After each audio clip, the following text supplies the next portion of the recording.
गौतम बुद्ध से एक दिन एक व्यक्ति ने पूछा कि रोज रोज सत्संग सुनने से क्या लाभ मिलता है। संगत का हमारे जीवन में काफी अधिक महत्व होता है। संगत सही रहेगी तो हमारे विचार भी सही रहेंगे और विचार सही रहेंगे तो हमारे कर्म भी सही रहेंगे और जीवन में सुख शांति बनी रहेगी। इसलिए सत्संग करते रहने की और अच्छा साहित्य पढ़ने की सलाह दी जाती है। सत्संग हमारे जीवन पर कैसे असर करता है, इस संबंध में गौतम बुद्ध की एक कथा प्रचलित है।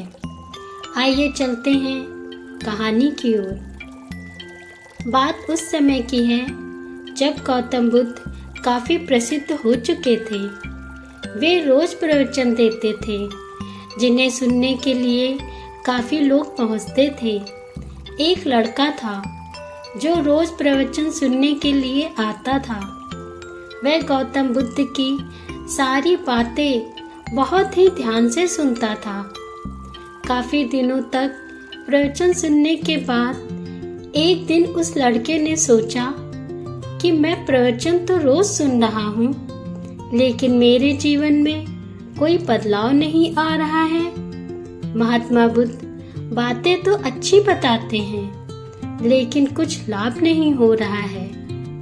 मुझे इस बारे में बुद्ध से बात करनी चाहिए। अगले दिन वह लड़का बुद्ध से बात करने की इच्छा लेकर वहां पहुंच गया। बुद्ध का प्रवचन शुरू हुआ और वे कह रहे थे कि अगर कोई व्यक्ति हम पर गुस्सा करता है तो वह हमसे ज्यादा खुद का नुकसान करता है।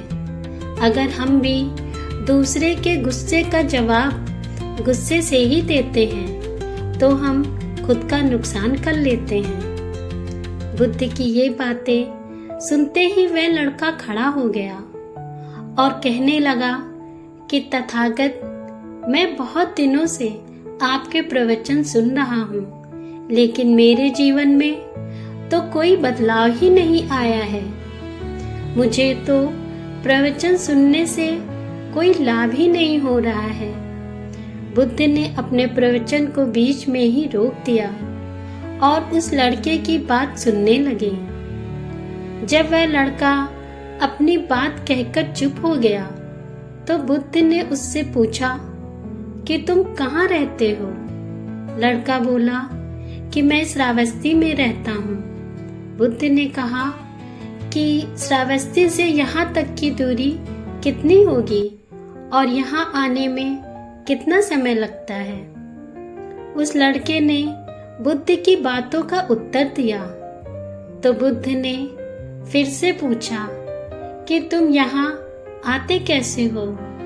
उसने बताया कि मैं कभी पैदल आता हूँ, कभी सवारी या कोई साधन मिल जाता है तो उससे ही आ जाता हूँ। बुद्ध ने फिर एक नया प्रश्न पूछ लिया कि क्या तुम यहाँ बैठे बैठे अपने घर पहुँच सकते हो?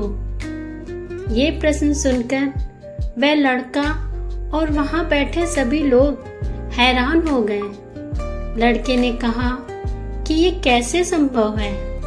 मैं बैठे बैठे कहीं और नहीं पहुंच सकता। इसके लिए तो मुझे ही चलकर जाना होगा। बुद्ध ने कहा कि तुम्हारी बातों में ही तुम्हारे प्रश्नों का उत्तर मिल गया है।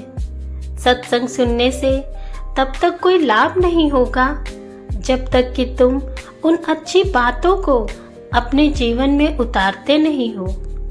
जब तक तुम अच्छे काम नहीं करोगे, इच्छाओं का त्याग नहीं करोगे और बुराइयों से दूर नहीं रहोगे, तब तक तुम्हारे जीवन में कोई बदलाव नहीं आएगा। सिर्फ प्रवचन सुनने से या यहाँ बैठने से जीवन में कोई बदलाव नहीं आएगा। बुद्ध ने आगे कहा कि अगर तुम कुछ अच्छा करना चाहते हो तो उसके लिए तुम्हें प्रयास करना होगा। सिर्फ विचार करने से काम नहीं होगा। सत्संग से तुम्हें सही और गलत बातों की जानकारी मिलती है, लेकिन उन्हें अपने जीवन में किस तरह उतारना है ये तो तुम्हें ही तय करना होगा। तुम्हें प्रयास करने होंगे, तभी जीवन में सुख शांति और सफलता आएगी। सत्संग करते रहने से हमारी बुद्धि पवित्र रहती है और हमारा मन गलत बातों से बचा रहता है। अगर हम सत्संग नहीं करेंगे तो हमारे विचार भटक सकते हैं। इसलिए अच्छी किताबें पढ़नी चाहिए और अच्छे लोगों की संगत में रहना चाहिए। अगर आपको ये